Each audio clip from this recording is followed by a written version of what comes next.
I'm Devin from the Dante Graves Show, as he just told you. Thank you, Chris, for that very kind entrance. However, there is nothing about me being here that's going to be kind, with the exception of that intro. Because my opinion is not locked in here with yours. Your opinion is locked in here with me. I might be the only person on planet Earth that actually likes this movie. It seems like with every year that comes, less and less people like this movie. Either they grow out of it, or the people that did like it died, or something. But I'm one of the last holdouts. I feel like the man in the high tower that still likes this movie. We're not even gonna talk about Halloween 2, because it would just get way too messy. We're talking about this one. And it's very hard for me to defend Halloween 2. Maybe I will someday, but I can. I can if you want me to. But it's hard. It's more of like a nostalgic thing, but I don't think the movie is really that terrible. I just like, especially I think with how we're getting all these new Michael Myers films, it's hard to be still angry at this one, because we're getting like some really cool shit. And if this was like the only thing we were getting, I could understand a true blue Michael Myers fan being upset about it, but I am a true blue Michael Myers fan. In fact, I would say I'm the biggest Michael Myers fan out there. I have a fucking...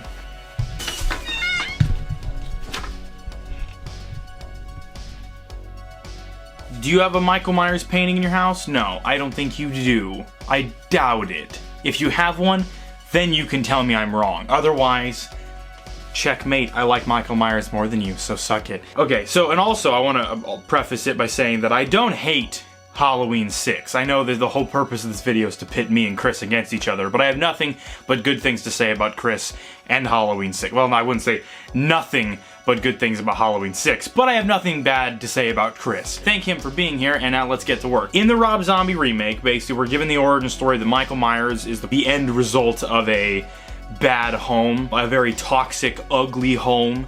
There's a lot of fighting. You've got the slutty mom, should we say sexually active daughter. Elvis, We've got the abusive stepdad who is an idiot. We've got the baby caught in the middle of it, and then we've also got the other baby caught in the middle of it, Michael Myers. Main criticisms that I see lobbied at the origin story handed to us in the remake is it demystifies Michael Myers. It's dumb. It's just annoying. They don't like the trashy Rob Zombie aesthetic that he puts in everything. It's if you do that, it's like, oh well, of course he would become a serial killer if he grew up in a home like that, which to me reads as just somebody who, with extreme privilege, like insane privilege. I hate to be bringing that up, but it's like, it is kind of offensive to tell people that, oh, if you grew up in a household with lots of fighting and toxicity and abuse, well, you're gonna be a serial killer.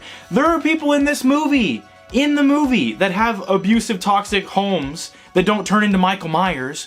Just because you were abused as a child does not mean that you grow up into be a 7-foot-tall, bulletproof, mask-wearing serial killer. I didn't.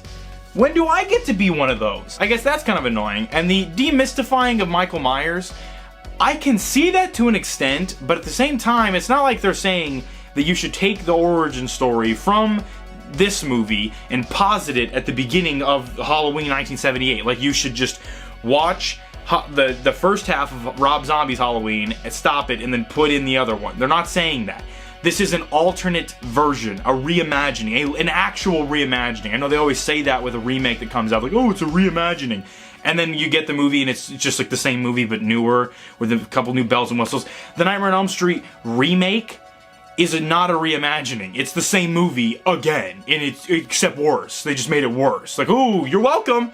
No, get that shit out of my face. The Rob Zombie remake is a genuine reimagining. We're getting to see this parallel what-if scenario where it's like we have Michael Myers as the product of all of this abuse and rage and mistreatment, and then he weaponizes that, basically. As a kid growing up in a household like that, and being a fan of Michael Myers from all the other movies, seeing that was really cool. Not because I think that's a correct and awesome thing that we should all condone, but like, let's be real here. We're all horror fans. When you're a kid, and even sometimes now, you identify with the villain. That's who the main character is to you. Like, if you're Friday the 13th, you're rooting for Jason. It's not because you're rooting for Jason, it's because you're identifying with Jason. The characters are stock and stupid and dumb and annoying, and sometimes they have charm, yes, but they're like, we're rooting for Jason. He's the outcast, he's the mistreated one, he's the most sympathetic one, and sometimes. If you're identifying with Michael Myers as opposed to identifying with a Jason Voorhees, I think it's just differences in how your brain is wired. But if you're identifying with Michael Myers, you probably have some problems, okay? Obviously, this isn't a one-to-one for everybody, but I think most horror fans can say that, like, you've had a little bit of trauma to deal with, so you identify with the killer. The version of Michael Myers that's in the Rob Zombie remake was perfectly speaking to me as a kid.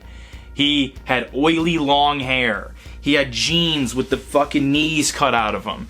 He had, like, gotten into fights at school, and he carried pocket knives, and, you know, fucking wore metal t-shirts and stuff like that. And he loved Halloween, and he loved his mom. And then all of that bit him in the ass, basically. Michael was definitely the victim in a lot of this movie, throughout most of it. Him being a killer and fucking brutalizing a bunch of people. And see, now, here's the thing. He is still pure evil. It's not like they're making Michael Myers an anti-hero. He's an anti-hero up to a point, and then he crosses a line. With Danny Trejo's character, we're like, oh, well, surely the version of Michael in this movie won't kill that guy, but he does. He kills that guy. So he's still evil. So it's not like they totally, like, dropped any and all supernatural undertones to Michael. He's still bulletproof. He's still basically unkillable. He's still superhumanly strong. He's still superhumanly fast while just walking. They don't explain his mass growth spurt. They don't explain why he doesn't talk anymore. They don't explain his fixation with masks. I mean, they try and, like, poke it. Well, it could be this, but we never know what it is. And a lot of people just don't like the movie itself. Like, they just don't like the movie. I mean, when I'm watching a remake, I want to see something different than the original. If you're gonna say we're remaking the original, you better have a good goddamn reason. You better have something to show me that gives me a different experience than what the original gave me. I can put in John Carpenter's Halloween and Rob Zombie's Halloween and get two totally different experiences. Now, yes, obviously, no fucking shit, I prefer the original one. But I like having the option of watching the same movie, but in this, like, totally inverse perspective where everything's grimy and dirty and vicious and mean and angry.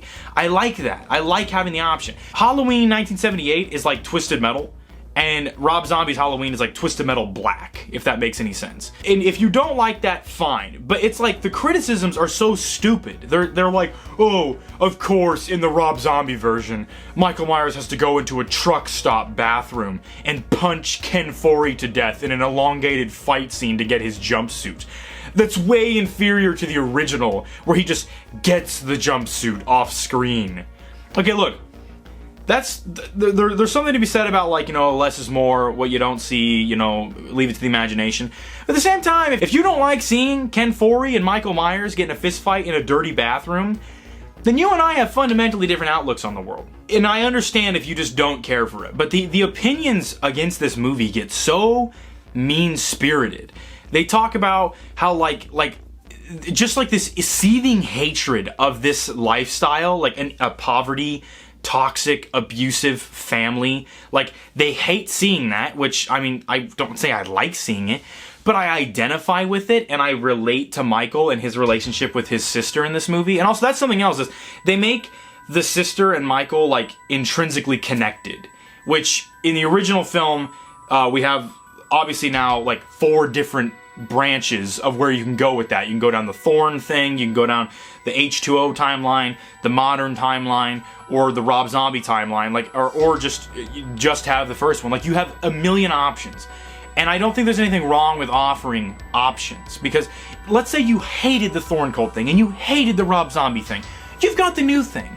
And let's say you hate everything, you still have the first movie. And let's say you hate the first movie, you've got Halloween 3 Season of the Witch. Like, it's such a nebulous, like, Michael Myers multiverse. How can you be mad that you have all these options? I just wanted to add real quick as well that with origin stories of villains in general, it's kind of like a damned if you do it, damned if you don't, because If you do an origin story for a supervillain, people are fine with it, but if you do an origin story for like a slasher villain, particularly like someone like Michael Myers or something, or I would imagine if you did one for like Jaws, people would freak out and say you're demystifying the character, or the more you explain something, the less scary it is. But if you underdevelop a villain in something else, they don't say, oh, well, it's scarier because we don't know anything. They say like, oh, well, he's underdeveloped and he's boring and he's not relatable. But with horror villains, it's like this unique thing where they don't want to be seen as like a supervillain type character.